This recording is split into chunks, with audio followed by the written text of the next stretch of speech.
Alors après, effectivement, il y en a pour qui on se bat un peu plus et donc du coup, il y a d'autres liens qui se créent. Et de ce fait, ben voilà, ça fait mal au cœur de les voir partir, mais parce que c'est l'attachement, par contre, c'est une très très belle réussite parce que l'objectif, c'est le départ. Le départ dans de bonnes conditions, le départ dans je suis autonome, mais je sais que je peux revenir si j'ai la moindre question.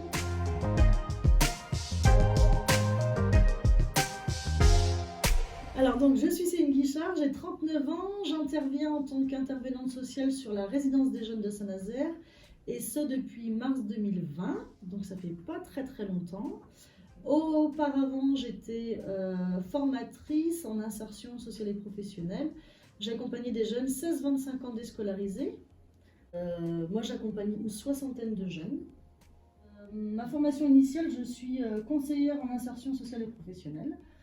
Alors je suis effectivement originaire, je suis née à Saint-Nazaire, je suis franco-sicilienne, effectivement, je suis issue, mes grands-parents sont issus de l'immigration et eux sont partis de leur pays pendant la Seconde Guerre mondiale.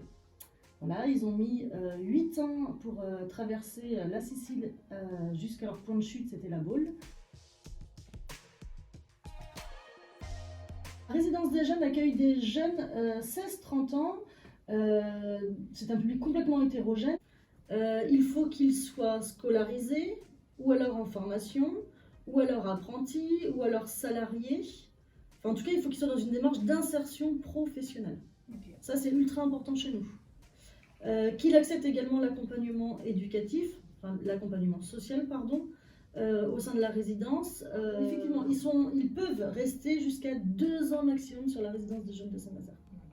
C'est un critère financier du coup qui est extrêmement important puisqu'effectivement ça a un coût d'être hébergé chez nous.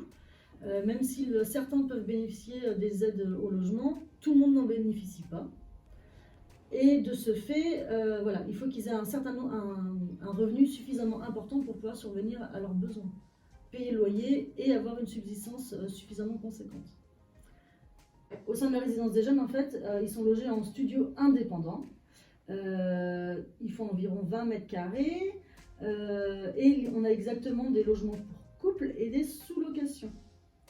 Ça, c'est important puisque effectivement, c'est des jeunes qui ont un premier parcours locatif et pour qui ils ont encore besoin d'un peu d'accompagnement, vraiment prendre leur marque dans leur logement autonome. Alors oui, dans le logement sous location, on peut accompagner des familles avec enfants. En général, ce sont des parents, des familles monoparentales, et puis des mamans enceintes, parce que là j'ai écho parce que j'ai accompagné une jeune femme dans ce cas. On a des papas, pareil, célibataires, élevant seuls leurs enfants.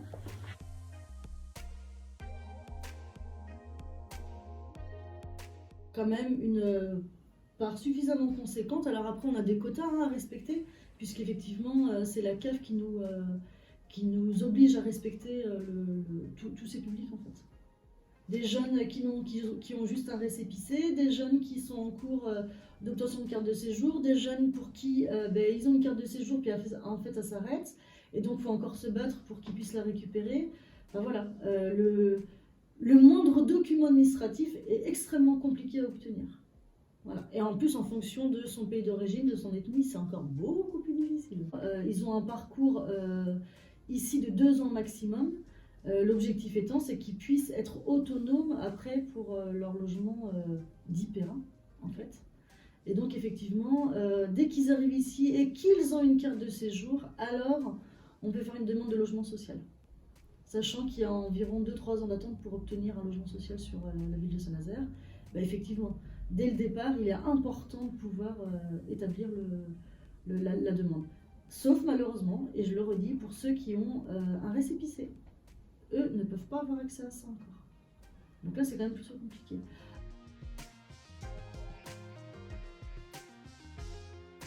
Le public migrant, en fait, c'est un public que je ne maîtrisais pas du tout, dans le sens où, effectivement, j'ai très peu travaillé avec ce public-là en amont, et qu'il a fallu très rapidement acquérir des connaissances, et surtout solliciter les structures partenaires. Puisque, en effet, clairement, pas de formation, Donc beaucoup de questionnements. Juridique aussi. Alors juridique c'est clair, comment on fait pour aborder certaines choses avec eux aussi. Comment on fait pour les accompagner au mieux, ne pas faire trop à leur place, mais vraiment avoir la position de tuteur.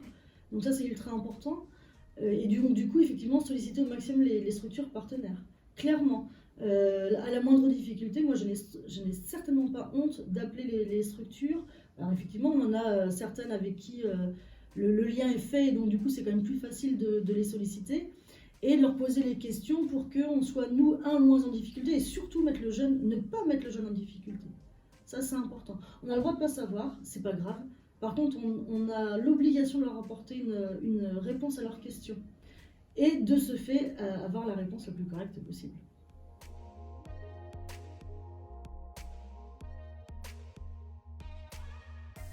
Alors, on a des structures complètement hétérogènes.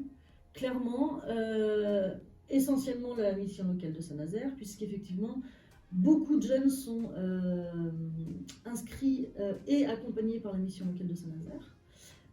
On a également les lycées, pour beaucoup, les CFA, les structures accompagnant des jeunes demandeurs d'asile, des structures accompagnant des mineurs non accompagnés, mais également la protection judiciaire de la jeunesse, voilà, enfin, tout style de structure accompagnant des jeunes. Moi, clairement, j'ai aucune honte à le dire. Qu'effectivement, sans le travail partenarial, ça aurait été vraiment extrêmement compliqué. Puisqu'aujourd'hui, crise sanitaire oblige, et ben, beaucoup de structures dites nationales ne sont pas accessibles. Et que les structures locales, aujourd'hui, ben, merci qu'elles existent, merci qu'elles répondent présentes, parce que ouais, sur beaucoup de situations, moi, je me suis sentie en difficulté.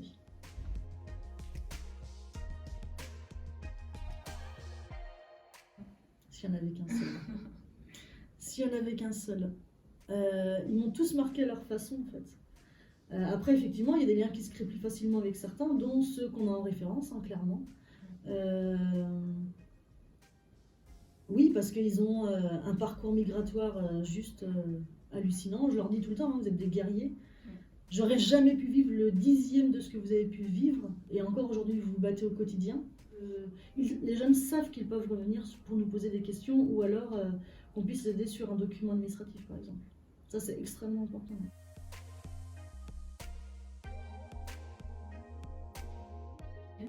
Ah oui. Il y en a qui viennent nous présenter des bébés, par exemple. Ah oui. Voilà. Non. De toute façon, c'est une mini-communauté, c'est une mini-famille ici. Hein. Ouais. En fonction des liens qu'on tisse, effectivement, on vit dans leur quotidien aux jeunes.